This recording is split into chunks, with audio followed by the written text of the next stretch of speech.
So I was thinking I wanted to do this joke earlier, and I waited for this moment to do this joke, so I don't know if it's going to work. But you know how in a marriage, you're like, I don't know, because I was married for 2.5 years, but I was with this person for 7 años, 7 years of hellfire and hell smoke for 5 cents, Alex, please. Or for no money at all. It's not worth 5 cents. It's not worth the money. But no, it actually is. In retrospect, I learned a lot. I learned a lot from marriage. I learned that I don't want to ever be married again. I learned that the accurate number of the accurate number of existential hell, of lifetimes of existential hellfire and hell smoke would have been 0. Okay, you understand what I'm saying? But the accurate number of marriages to determine that it was not for me was 1. Okay, but with that, I have to say, who's ever been in a marriage where anyone who's been formerly married, divorced, and or in a current relationship? For us, it was about a 28 to 31 day period where suddenly it was like, oh, it's that time again. We have to start thinking about scheduling in a sexual, intimate encounter in the bedroom. Okay. I know it sounds a little weird, doesn't it? Well, it was. So anyway, 28 to 31 day mark. You think like, well, now we just start thinking about, well, it's about that time. You know, we're both getting a little agitated, maybe at some level. But importantly, you'd rather just have sex with somebody else, or just kind of do your own thing. But when you're in a relationship, there's that intimate bond, that oh so delicate spiritual bond that you share with that person. That for us, it was about a 28 to 31 day period where suddenly it's like, oh yeah, now we have to start thinking about getting this intimate time that we called it something else, but it was called intimate time. And so when you're in a relationship, you realize you're both on edge because you haven't had sex for about a month, right? Or it could be as short as 3 weeks sometimes or less. But there's all these other factors. And let's say this is not the precise example that I had, but let's say, for example, you have a system where one person cooks and one person does the dishes. In my relationship, I did the dishes. I preferred to do the dishes. I preferred it to cooking, but I would cook, not every night, but I would cook. And my joke was just simply that you'd rather punch the person in the face for not having done dishes 3 nights in a row. Okay? No, I was kidding. This is an enjoy thing. But like 3 nights in a row, you're thinking like, no, I was kidding.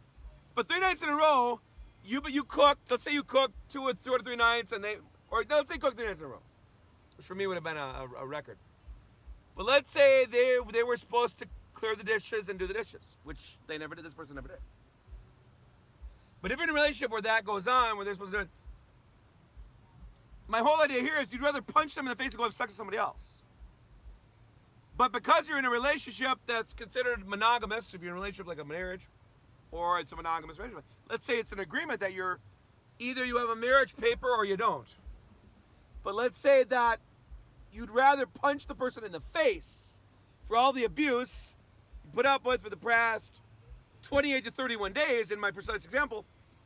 Or in this case, they haven't done the damn dishes for 3 nights in a row. And you would rather punch them in the face and have sex with yourself or go find someone else. But instead, you're both on edge because you haven't had sex. In my example, my precision example, 28 to 31 days was about that area. And now, despite the fact you'd rather punch a person in the face for the fact they're not pulling their weight in any way, in every way. And you feel like you're doing everything. And suddenly, I'm doing a Joey thing.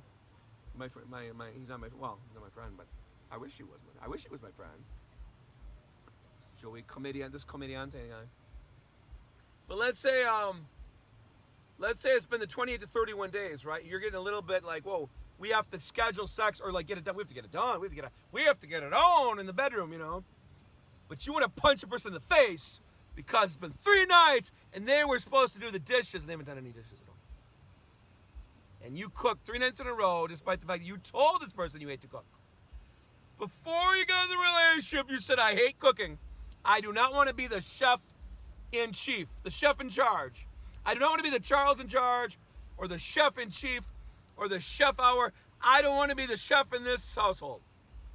And let's say, despite all your warnings that you don't like to cook, let's say you're the one who does the cooking, you're the one who does the dishes, and writes the bills, and pays the things, and makes sure the other things get done. Other bills, other things get done. Everything gets done. The other person does cleaning. But my whole idea here is you'd rather punch a person in the face for being so obnoxious. But now your hormones are kicking in, you haven't had sex in like a month. And now it's like, despite your urge to want to punch them in the face and go and just pleasure yourself. Pleasure yourself or find someone else to pleasure. You know, in whatever direction, both. Suddenly now it's like, it's that time of the month again, you know, in the sense that you haven't been intimate with this person for a while. You're both on edge because you haven't done it in like a month. But this is why I've said I need like a miracle. I don't want to ever be in a proverbial, say remake con, like say remake con Bell Free Tar, or Bell Fiar, or Bell Fitar. Say remake on Bell Fitar, or Hell Be or Hell Be Thar. Hell Be Thar. I never want to have a Hell Be Thar. Say remake on Hell Be Thar. I don't ever want to have one because you arrive at that time when you have to start thinking about scheduling it in. Because you both, either you're busy or you're not busy, but you'd rather do other things. You know, like sex is just not, it's not that dang enjoyable. And when you do it, it's a little bit of a release because obviously having an orgasm is a release. But it's not, it's more of a burdensomeness to it, right? A burdensomeness than a pleasure. Because now I got to start thinking about scheduling sex. I've said I will never, ever be in a relationship again if it includes scheduling sex. I'd rather just pleasure myself. I don't think there's anything wrong with autoestimulation. If anybody, I don't think there's anything wrong with autoestimulation or autoerotica or autoestimulation or, I mean, I'll be honest, I don't, you know, I have looked at pornographic materials. I don't feel great when I do that. I don't feel great about myself afterward. That's my personal feeling on it. I mean, I don't tell anyone else what to do. I don't know, maybe it's moderation. I don't know. It's, but yeah, just my only joke was just like, after 3 nights of their not having done the dishes like they were, quote, supposed, end quote, to do, which of course, in my example, that's not exactly what was going on with me. But that's part of the humor is that now the very person that you're kind of ticked off about a laundry list about a mile long, probably, or a mile wide. And now it's that person that you have monogamously tied yourself to with a ball and chain. And now they're clamoring for sex. Like, time for our moment, time for our intimate time.